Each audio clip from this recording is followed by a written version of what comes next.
I really didn't had epilepsy. What depression is, how it makes you feel. It was just normal for people. It's like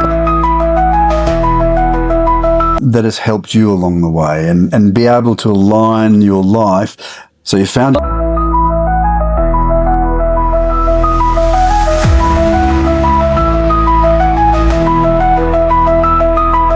So welcome back to Sessions from the Edge. It's a conversation where I talk to people who are either carers, patients themselves, or functional health professionals who are dealing with chronic illness. And in this instance, I'm talking to somebody who is a functional health professional. In this case, they are a yogi. In other words, they're a teacher and a guide of yoga. Now, yoga, as you may have heard me mention before, is not just the poses and things we do. They're called the asanas, but yoga is a much broader topic. And in this instance, we're going to have a conversation about spirituality, because in a lot of cases, people confuse religion with spirituality. And hopefully during this conversation, I'll ask the right questions so that we can find out that spirituality is actually more than religion, and we'll just go from there. So my guest today is Vidia, Sister Vidia, from the Heartfulness Institute. And she day-to-day does marketing and so on with the Institute. She's also been there 7 years as a yogi and a teacher. And I'm delighted to have you here. Thanks for joining me, Vidia. thank you for calling me. Yeah, it's delightful. That's fun. Vidia's been leading us as one of the yogis on this retreat up in the Himalayas. We're right now in Satkal. And this is your first time in Satkal, isn't it? Yes, it's my first time at Satkal too. And where else have you been around, India, as far I've as been- Heartfulness is concerned? As part of the retreat. Yeah. As part of the retreat, I have been to Kerala. It's also my native. Where is Kayla? Kerala is a south part, and it's a God's own country. Yeah. So it's my native. So we started the family yoga retreat from this Kerala retreat center, Malampura. It's a Heartfulness retreat center. So we started with family. So where kids, children, toddlers, grandparents, everybody comes together. We do yoga, we go to the nature, we go to the waterfall, and just be like a kid, mostly like that. So it's first time for me to have this special, group. But yeah, it's a family too, but of course there is no kids around or something. So energy is also different, with this group. Yeah. And in talking this week, you've introduced yourself. When you introduced yourself at the beginning of the week, you mentioned that you come from a traditional family and that you weren't in yoga at first, and you've found your way to yoga. How did that happen? Yeah. So you want to talk about the meditation part or the asana practice? Just how you How I came. how you moved from your traditional family background Yes. towards where you are now Yeah. So in terms of the spirituality. yes. So I was in my college time. It was happened during my college time. My mom was already part of Heartfulness somehow. At my place, it's kind of orthodox place. So Orthodox, what sort of religion? sorry. Orthodox, what? Orthodox Hindu? Yeah, Hindu. There is a mix of people, but you can't really tell people that come we meditate. Then people understand that it's some conversion happening there, or misunderstands. So there, someone brought this heartfulness through asana practice. So they started bringing people, come, we'll do yoga practice together, and then slowly they were also taking them to meditation. So my mom was part of it. She was already started in 2014. And then my mom since asked me that you start meditating and all, but I was not really interested in meditating at that time. I was very open, quiet to this religious. I had my friends was Muslim, Christian, from all the background. I used to go to church with my friend, to the mosque with other friends. So I had explored all this part. Yeah. I was not. My family never told me that you are not supposed to be, church or something like that. But so. Then I was so much into my studies. I was a rank holder and all. And then what happened is that when I was preparing for my exams, I don't take care of my food. I'm too much into that activity where I just forget rest, which is very important, So I was not keeping eye on my health. Then slowly I started feeling a little low towards my exams. I was preparing for a crash course, and it was my entrance exam just a week forward, and then just few days before I had a fall, and I had a first epilepsy attack. Ah. Yeah, so you have a chronic condition. Yes. Ah, there we go. She's Yeah. actually also a Titan. So then from there, some people have taken me to the hospital. Then from there, they were not able to diagnose what really happened to me. EEG is okay, things are okay, but still they gave me the steroids and a lot of medicines which I'm not supposed to take. And why are you not supposed to take them? Huh? Why are you not supposed to take those medicines? I really didn't had epilepsy, that kind of symptom. It was actually just due to the calcium that has gone down. Right. So really they were not able to find the reason what had happened. And then for 3, 4, 5 days, I was actually unconscious. I couldn't yes. So I didn't know what was happening around me and who all are there. I was completely out. I was unconscious for many days. Then from there, they asked me to take to the other hospital. Then it was the journey of one to the another hospital, one to the another hospital. I have taken many medicines, which, just like that. We don't know what my mom and my brother, my family, other family members were clueless what to do, and then treated in all different ways. I was in MISU for a long time. Financially also was getting down. It's very costly in Kerala to get into MISU and be there for 9-10 days.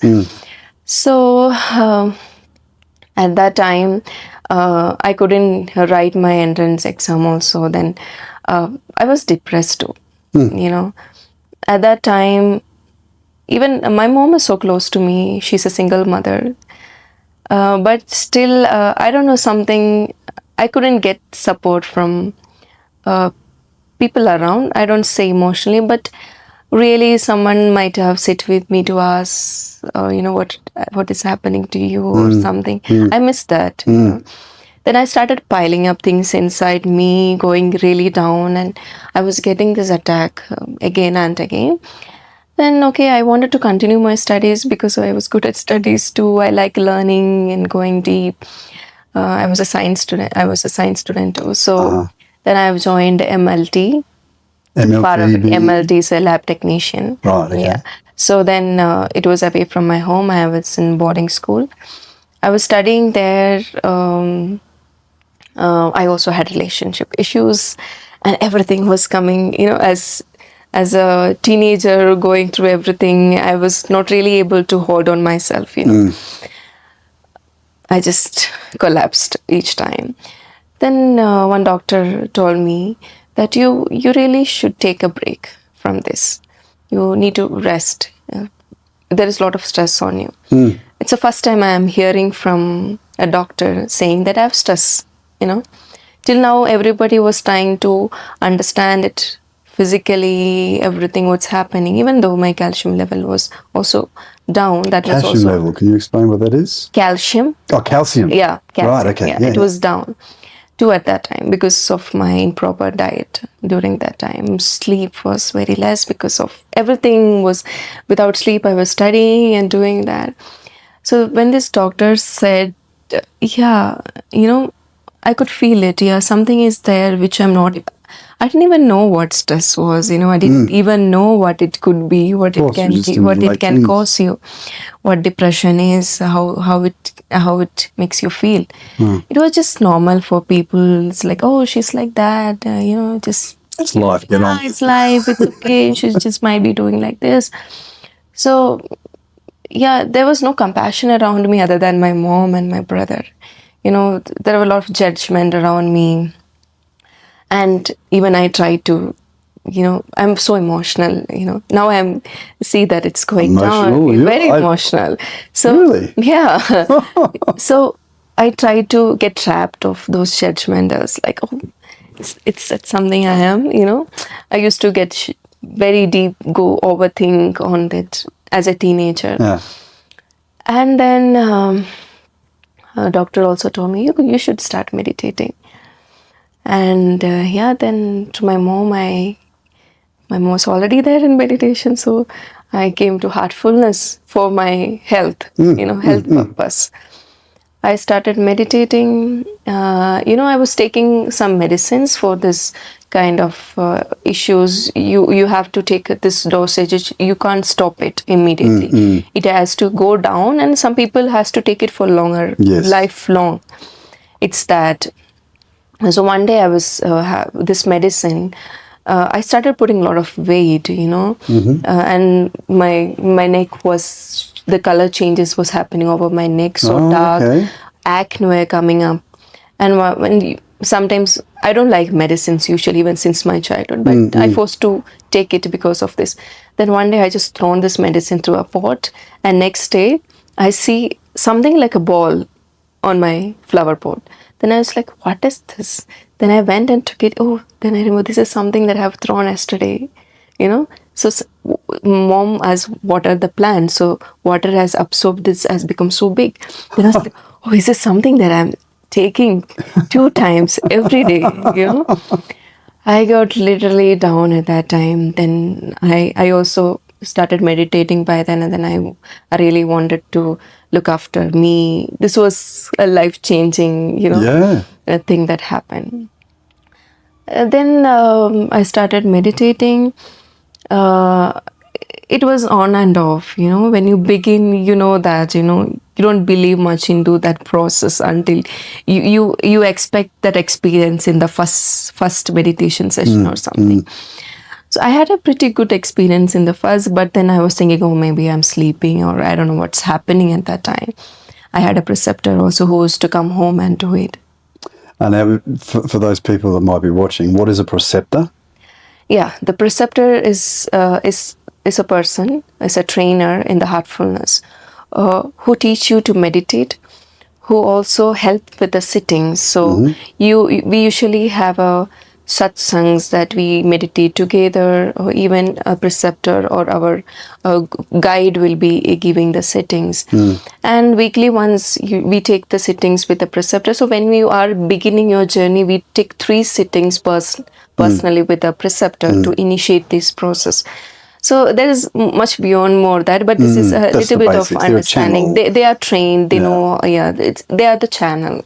Somebody explained to me this week that a preceptor is a router. So, with the internet, you need the internet service. The router is there, and then it sends the Wi-Fi out to your phone, right, in your house. Yes. And a preceptor is similar for channeling energy in terms of divine energy through the router, through a preceptor. And the preceptor then helps facilitate that meditation. Yes. Yeah, so I was so confused with what I should do now. I stopped my education. I'm having now a gap in my education. I wanted to become a doctor, but I couldn't do. A lot of pressure on me, what I wanted to do. Then I decided to go to Gujarat, north side of India, where my cousin stays, because this place was giving me a little, emotional, holdings. So my mom said, you go and stay with them. Then I went there thinking of writing some exams, or let's see what happens. And there also it's a new place for me, new language, so I was lost to what to do. Then my uncle told, you do BBA, Business Administration. I said, okay, I'll do it. So I wanted to do something. Then I thought I'm having a break, which won't be good. I want to engage in something. Then I started doing BBA, which went really well. I had very good people around, my teachers, my colleagues who really supported me. Even my uncle, auntie, everyone who supported me. And then, I stopped my meditation by then. Oh, really? Because Gujarat yes. is the second most spiritual city in India, so I'm told. Yeah, yes. So I stopped my meditation by then. I was not doing it. And my mom used to call me and say, "Are you doing meditation?" I said, "Yeah, yes, I'm doing it." But actually, I was not doing it. So, so what happens, I completely I lost this practice. But I like to volunteering and servicing and go out and do some work. So in my college, there was Sarva Netutva. It was a voluntary community where they go out together at some place and do something. So from my college, they have taken me to a beautiful place. Yeah. And then we stayed there for a week. Then they asked us to do the services. Okay, so we were going around for the cleaning purposes, taking out the plastics and all other works, all the society works. I enjoyed it. I really loved that place too. I came back. I spent my 3 years in Gujarat. I again had this epilepsy. Then I started again meditating. Then my mom told me, you have to really take this serious. You see how it is working for you. I started meditating. Then this service that I was doing there, which also helped me to little go deep in to understand myself. Then I started taking this practice also, to integrate that process. Then again, I started. I completed my studies there in Gujarat. I came back. My mom don't want to me longer. It was 3 years away from my mom, so now she wants me to come back. So I came back home. I got a job in one of the company, in a project, government project. I was working there. I was meditating at that time as well. A lot of pressure on the work. I'm a beginner, and a lot of stress. Every day I come out home like this. Then mom says, "You do the cleaning, and then you do the rest of the work." Then I started doing the cleaning, but this work was something which is not giving me what I wanted to. I'm missing something. And from there, one day I just saw. Before that, in 2018, I came to Kana first time So because my preceptor, Kana Shanti Kana Shantivanam in Hyderabad. This is right now the headquarter of the Heartfulness Institute. So my preceptor told me, I was in contact with my preceptor then. Then he told me, you go there. Okay, so we had a youth by then who have brought a little bit of heartfulness community in my place. Then we all went together to Heartfulness Center. We had 1 week seminar, youth seminar, international seminar where people have come from the world. And they all talking about spirituality, doing yoga together, volunteering, planting trees. We don't had our mobiles and things with me. It's all taken from it. Was completely digital detox. What was wonderful being together. I felt like I want to stay back in this place at that moment, but I never thought it could be possible for me. No. Okay, I came back, and then I started my work again. One day, this was really taking my energy. And so this is the work back in Kerala. I came back in Kerala to my office. And one day, my preceptor then sent me a link to join a fellowship program, Heartfulness Fellowship Program. He said, just look at it. Something he might have sensed, I don't know. Then, I resigned at the same time, and I filled this form at the same time.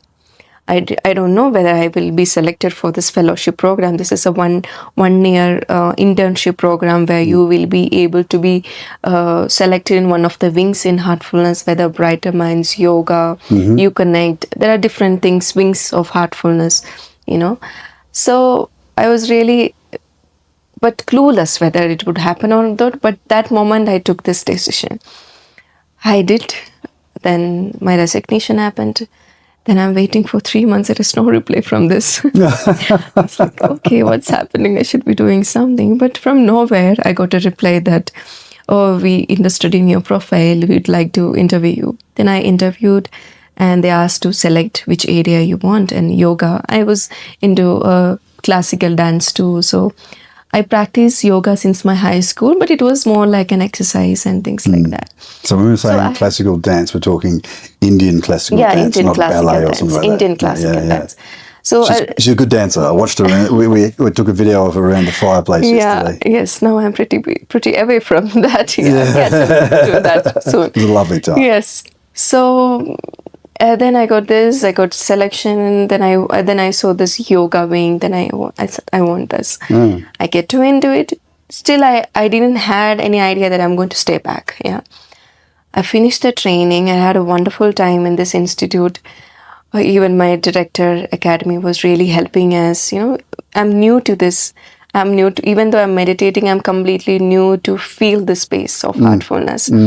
She made us really feel comfortable and be very supportive. She never made us feel that she's a director of the academy. She's a French lady and living in India from quite a long time. Yeah. She made us feel home for me, actually. Even the colleagues, I could feel them that they are my family, There is a lot of connection in them. So I could feel the change of that, where I worked before and where I have come now. There is a big difference. Here, all of them are meditating. I don't say that they are reached at some levels or something, but they have this good intention inside them, the kindness, compassion. When they talk to us, they all just want to love each other. That's what they want. So once I finished, then they selected me. They said, okay, now you can work here as an employee. Started working. Then now I'm a yoga teacher. So my work, I started with meditating. Now my work is also supporting that. So I'm into wellness.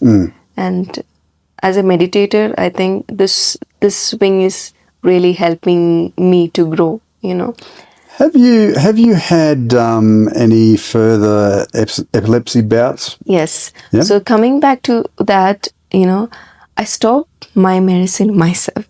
I'm sorry, precautions. You should not be doing that at all. That's right, exactly. Never Don't do this that at home, yourself. This is really bad. Please mark it off. Yeah. You should never give up Yes, medication. so I did it myself. I really wanted to give off this medicines. I give off this medicine. And I started meditating more, doing more of cleaning and stuff, more of relaxation.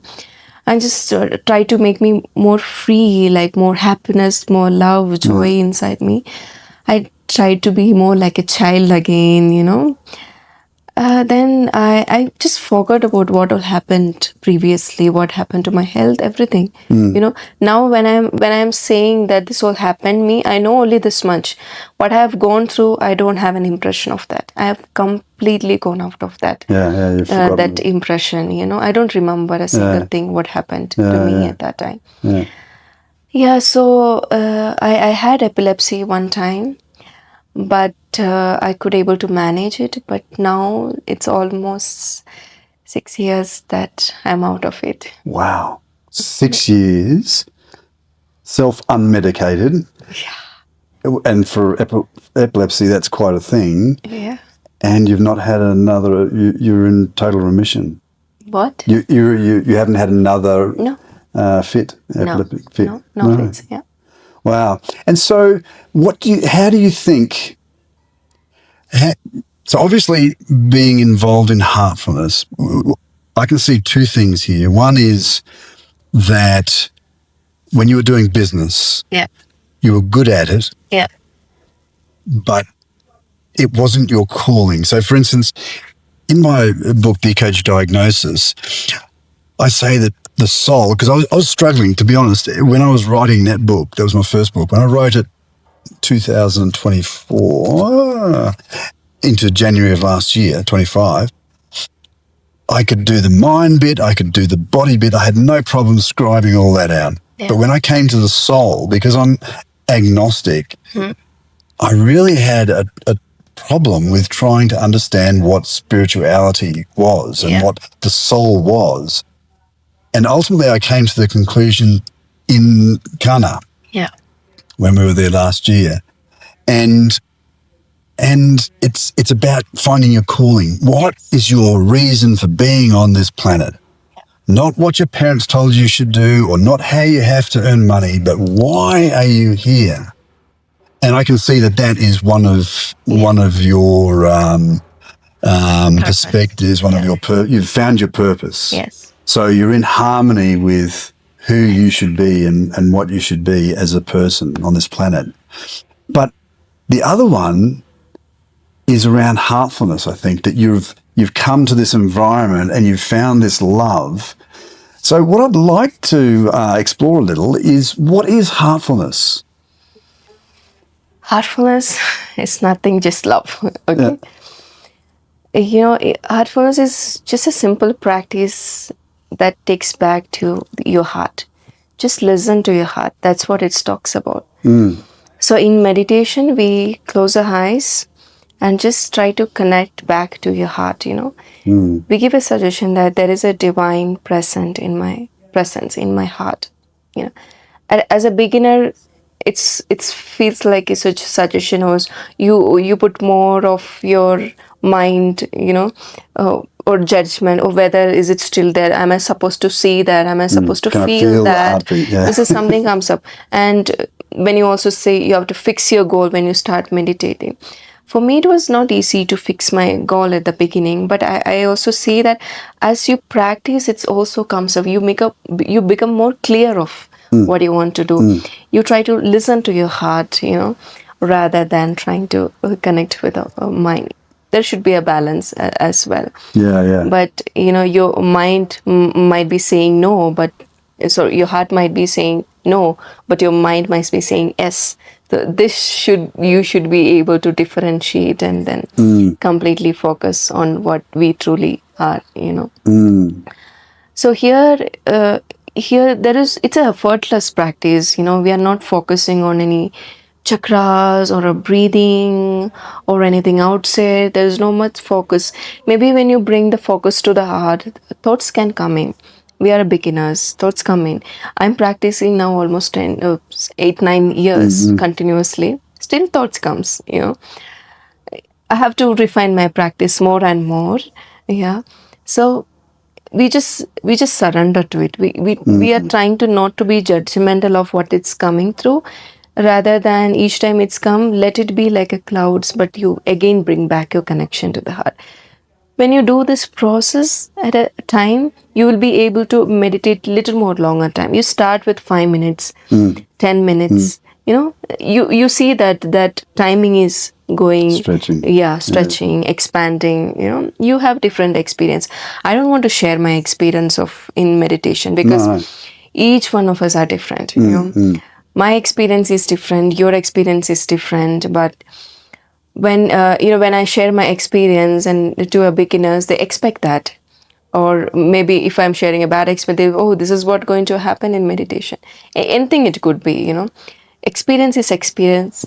It's very personal as, It depends upon your energy, your, how much baggages you have on you in your thought level, emotional level, all the levels, all your 5 body levels. So you see, for a beginners, you start with less time. You see how long you are able to connect to yourself. Heartfulness is more about going in and connecting with the heart, and it's for me, this is more about bringing awareness. Okay, trying to clear about my thoughts, like what might be piled up on my head, you know. Of course, in meditation, I'm not trying to connect there, but this meditation is taking me there. I'm becoming more aware of who I am. I had drawn up a lot of time, as a teenager. I had Anxiety. yeah, I was so angry at people. I mean, especially with my family members. That's where you show everything who you are. But right now, it's not that I don't get angry now. Okay, it's not. It should be there, You're but human, right? yeah, but you should not react to that level. But what I started understanding is also that what you're doing right now is not wrong or not right. Some kind of awareness is coming to me. You're getting angry. Do you think it's correct? What you said is correct. Do you want to? I try to connect to my actions, what I'm doing, how I can refine myself little more, how I can kind and compassion little more. So I try to become more awareness of these kind of actions. I never heard of meditation at that time when I need it. Right now, youths, when I see they are talking about spirituality and all, I was like, this is so good. At that time, there was nobody, until Yeah. I reached that space, I Yeah. get to know meditation. Yeah. Each people has different reasons to come to spirituality. Some, they just feel like, oh, this is my space to go. Some comes through a very difficult part. That's that's the one I am. Yeah. Who has come from Sounds difficult like it. part. Yeah. And is there's more to spirituality, obviously, than just yoga and meditation. What else is there that has helped you along the way and be able to align your life? So you found your calling, that's one thing. Fantastic. Most people never get there. Yeah. So at your age, that's an absolutely brilliant perspective and position to be in, because you've got 40 years, 30 years on any of us. Yeah. Yes. So you've got a lot of positive future ahead of you. But how have you been able to find a way in life with spirituality in general? I really don't know. But when I'm talking about my space right now I am into yoga. Okay, yoga is everything. It's not the asana practice, Yeah. but meditation. Asanas being the all stuff the that we see Ashtanga, 8 limbs of Yeah, exactly. yoga, Patanjali. So So the 8 limbs of yoga, the asanas, which are the poses that you do in a yoga studio for exercise, for stretching and so on, they're the asanas, and they're just the third of the ashtangas. Yeah. yeah. So when I become a yoga teacher, at the beginning, your focus is more to teaching. Yeah, you want to teach. There was not great. There was not time where I give time for my personal asana practice too. But slowly, when I had my teacher Vijay Vasu, she told me that how important the personal practice is. You have to do it really every day. When you do it yourself, you know how it works. Then you're able to teach it better way. So whenever I'm teaching to someone, I observe myself that it's not only that from here to there, but from there to here also. I'm learning. I'm becoming more refined person.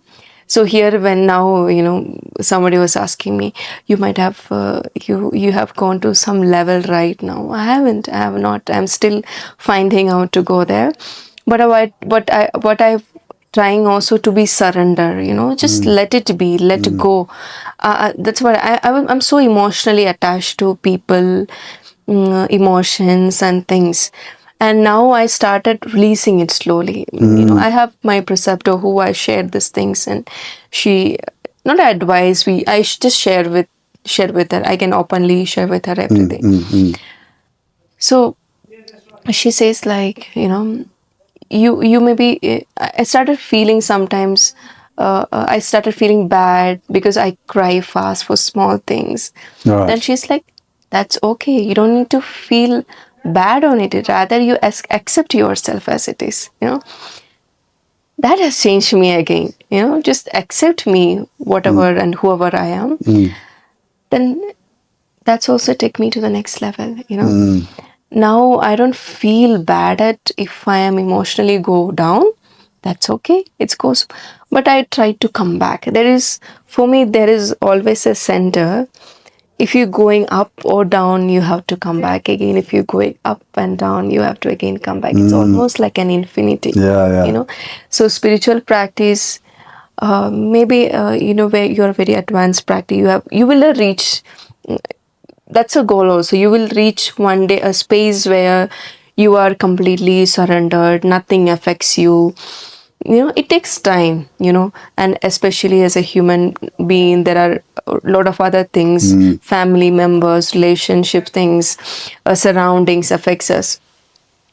But this practice keeps you a reminder that this is not what you have to stick on, but this is something you have to stick on. So you practice, self practice, whether it is asana practice, the main meditation practice, that is very important. Very important. It's not about you go to a teacher and practice, but it's about you yourself do it. Nobody can change yourself. No, I can't change you. You have to look after yourself. I am doing this retreat. I'm sharing a lot of knowledge, but you know yourself. You know your body better. You know your breath better. You know your heart better. You know your mind better. So practice yourself and see what is opening in front of you. This is just a sharing of what we have experienced, and maybe we'll be able to help you a little better. But the essence comes in where you do your self practice. And I totally agree with you. I mean, I find that meditation. So I do meditation about 5 times a week, and actually, incorrect. I do Vipassana meditation 5 times a week, which is a different meditation to Heartfulness. Yeah. So, and it's a very controlled version of meditation. It's more, it's more of a concentration without concentration. Yeah. But every night, pretty much, I do Heartfulness meditation, and so I do a cleanse, and then go through the practice of Heartfulness meditation before I go to sleep, and then I find that I'm cleared and I can just sleep quite easily, and so it makes it so much easier every day. I just feel so much more relaxed. So yeah, those two things are very important. Doing the asanas to get stretching and so on, and the meditation. So that's how you aligned your life, and you are very lucky to be in a situation where you've found your calling. Yeah. I've only just found mine. I say to people that I've had 2 lives, the one before 50 and the one after 50. Yeah. So, and it took me prostate cancer in the first place and then severe heart disease in the second place to actually really make that transition. So how then, you seem to be thriving. You seem to be living an incredible life. Yeah. You've got a loving family and all those people around you within the Heartfulness Institute and others like ourselves, Abhyasis, who are people who practice heartfulness. So how do you personally, have you got a destiny that you're aiming for in terms of your life goals, or have you just opened up and now you find that you're thriving and everything that comes to you, not everything, but the things around yoga and your calling are really starting to make sense, and they're really starting to build you up and take you to a next level? I have never thought of my destination. No. Yet. Yeah. What I did is go with the flow. Yeah. It's not all the time help you as well, you know. Yeah. But I don't know, somehow it helped me, some energy around me or something. I'm very comfortable at this space right now, You whatever do I seem very am. comfortable with who you are and what you're doing Yes. and so on. So I think I wanted to be a better, more person. Whatever I am trying to be outside, I wanted to be same with inside. That's my one main goal, actually, you know. I really wanted to achieve the same within that stability, more compassion and love towards myself and understanding, you know. And how would you suggest that people who perhaps they have a chronic condition or they're caring for somebody, because the caring for somebody with a chronic condition is often just as hard as having the chronic condition in the first place. So, you know, with people with severe chronic conditions like stage 4 cancer or severe heart disease and so on, for instance, there's a statistic that people over 70, the person with the condition is likely to live longer than the carer, because the carer doesn't look after themselves. Yeah. And so they focus their energy and their time and everything on the person with the condition, forget about themselves, and then subsequently die of some other issue. So how would you suggest people would take their own little slice of heartfulness? Not that they have to convert. We're not trying to convert anybody or anything here. There is no conversion in this. It's about what would be, for just a general person who has a chronic condition or a carer, how would they be able to thrive with say, heartfulness practices? Yeah, see, a person who's meditating and person who's not meditating, yeah, and with whatever condition they have. When I have something, I'm more focused about, oh, I'm not well, I'm not able to do this, I'm not able to do whatever other person is doing. Our focus is more towards negativity, you know. The person who is meditating is focuses more towards positivity, how I'm able to make myself better, you see. So the attitude matters in them. It's not, I'm not saying that meditation is helping them physically to be better, but what meditation is giving is the mental strength, you know.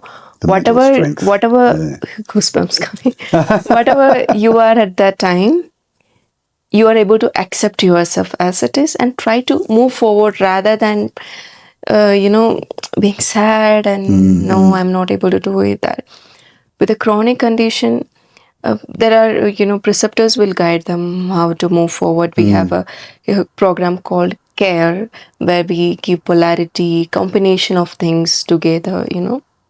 In yoga, we help them with yoga therapies, so that even cancer patients, my teacher Vijivasu, she had a cancer patient, so even people at third or fourth stage, so what we're going to do with them, you know, she says she might be not able to walk better, but with yoga she might feel little more support in walking. She'll be little more happiest. We don't know where it is going, but we are supporting them to go through that, whatever it could be, you know. With this kind of care programs, polarity programs, we have seen people have come back from the cancer and all that. Now, you just mentioned polarity there. Can you just briefly describe what polarity is? Yeah, polarity is energy healing, okay? It's all about balancing energies. So where there is a receiver and a giver is giving the energy. It's not that energy from that person to you, but we're really Divine connecting energy. the divine and then just being surrendered throughout this process and giving the polarity. So polarity is not a substitute for any medical treatments. No. It's just a support for to remove any blockages, energy blockages, which might be bringing up coming up through this physical comfort. So we are working on the pranamaya kosha, the breath sheet, you know, the energy sheet, where you remove the blockages, so that you are able to slowly come out from the discomfort. But again, here there is no expectation. It works as it is. It just works. That's it. So there is no expectation. We are not saying the person that you're going to come out from what you're having right now, the chronic condition or whatever it could be, maybe headache. Just we doing the sessions and leaving it. People find it better. Yeah. Some people on the second session have maybe more headaches, and then third day just going down and feeling more better. It's also more about some blockages comes out and then slowly releasing day by day. From the 5 koshas. Yeah. So it's also a heartfulness polarity. Yeah, healing sessions. That all these wings of heartfulness is to support the meditation. The main goal is to support the meditation. Yeah, exactly. Yeah. And meditation, it works on your soul, I find. Really, that's where it happened with me last year. I mean, I found spirituality last year. Yeah. And as I say, I'm agnostic, so my wife was born to Muslim heritage. I'm a Christian by birth. I couldn't tell you anything about Christianity. My wife doesn't know much about Islam. But we have explored religion, and we've explored ritual, and we've explored spirituality, and really finding that focus on the heart, it really did turn things on for me, and it made a lot of sense. It's a center. Yeah. It's a deep core center that everything works out from there. Just that to be aware of it. What is there really deep inside you. I can't explain the actual what happens, because I've actually had situations where I've done heartfulness meditation, and I'll focus on the heart first, but then I'll come out to the room, then I'll come out to the house, then the suburb, then the city, then the nation, then the region, then the world, and then I'll start zooming out through the planets, like you see in the sci-fi movies, when they zoom back through the planets. Yeah, the changes happens inside you, and then slowly you started seeing in your home, the society and towards the world. It's an energy just... It's incredible. Expanding, connecting each one of us around this world, I could talk with you all day, but I see there's some people wandering up to and you're leading the next yoga session. Yes. So if there was one thing you could say to somebody who either has a chronic condition or they're caring for somebody with a chronic condition, what advice or guidance, what one piece of advice or guidance would you give to them? To start their meditation session, or whatever, it's up to you. What do you think is I'm not someone what do you think is the first advice? Well, you've beaten epilepsy, so what do you think is the first place to this start? is what yesterday we talked about. Keep the heart of a child. Yes. This is a lovely message I heard from the guide of heartfulness. We call him Daji Patel. Yeah, this is a lovely message you should be going through. Yesterday we just had a little bit of insight into it. And today we acted like children doing paintings. Yeah, that's what, just be innocent and try to bring back that joy, love without any expectations, That's all. Everybody being like a mom. Well, Sister Vidia, thank you very much. Thank you It's been an absolute pleasure. Thank you so Namaste. much. Yeah. Thank you. See you next time, everybody.